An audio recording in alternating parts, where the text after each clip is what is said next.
I want to talk about the 3 situations where you would not want to take apple cider vinegar or any type of acidifiers. But I do want to mention that most people benefit greatly by taking apple cider vinegar simply because most people don't have the normal stomach acid they need in the stomach to digest. Normally, your pH should be between 1 and 3, which is extremely acid. But as we age and we consume junk foods, the pH in the stomach increases and it becomes more alkaline. So now we lose our ability to digest, especially protein, okay? And also we lose our ability to kill microbes. We also lose our ability to absorb minerals.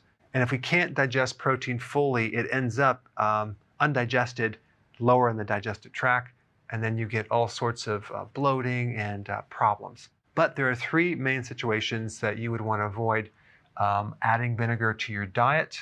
One is if you have an ulcer. Now, how do you know if you have an ulcer? Well, one simple way is to take some apple cider vinegar, like you would always want to dilute it, take a tablespoon or 2 in some water and drink it. If this makes your symptoms worse, you could have an ulcer, okay? Because you're dumping acid into your stomach on an open wound, that's going to make things a lot worse. There's a really good remedy for ulcers, zinc carnosine.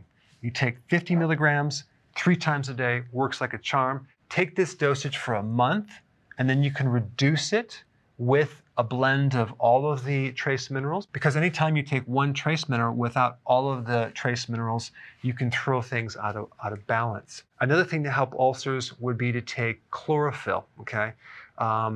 Wheatgrass juice powder is loaded with chlorophyll. You'd mix up with water, drink it on an empty stomach. Very, very good for ulcers. And of course, if you're new to my channel, you definitely need to do healthy keto and intermittent fasting, because that will give your body a chance to heal and eat the right foods to avoid this problem in the future. Now, the next situation is gastritis.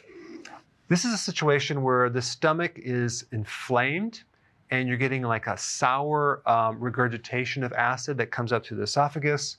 So if the stomach is inflamed and you add more acid, it's going to make it worse. A good remedy for this condition is DGL licorice, probiotics, unless you have SIBO.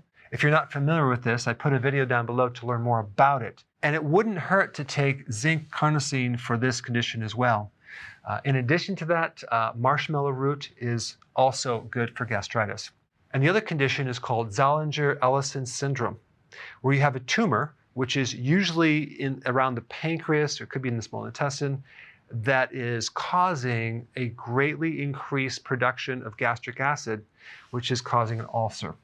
So the great majority of the population will benefit from this, but you're always going to have a percentage that is not going to benefit. Thanks for watching. So if you want more knowledge on how to create a healthy body, subscribe now and get daily notifications.